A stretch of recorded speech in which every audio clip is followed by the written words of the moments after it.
Naruto 4th ஹோக்காகே உங்ககிட்ட வேற என்னெல்லாம் சொல்லிருக்காரு? ஏன்னா பொதுவாவே அப்பாக்கள் பசங்க கிட்ட நிறைய பேசுவாங்க.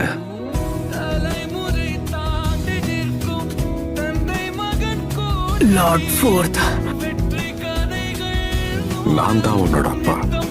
என்ன நினைக்கிற நருட்டோ? அப்பா. இது பாரு நருட்டோ, இப்போ உனக்கு என்ன வயசாகுது? 16 வயசாகுது. அதுக்குள்ள உனக்கு 16 வயசாயிடுச்சா? உன்னால முடியுங்கிற முழு நம்பிக்கை எனக்கு இருக்கு. என்னால முடியும் நினைக்கிறீங்களா? இது பாரு, ஒரு அப்பாவா உன்னோட திறமை மேல முழு நம்பிக்கை வைக்கிறது தான் ஒரு அப்பாவோட கடமை. நான் இப்ப கிளம்ப வேண்டிய நேரம் வந்தாச்சு. இல்ல, போகாதீங்க. நம்பு நருட்டோ, உன்னால கண்டிப்பா முடியும்.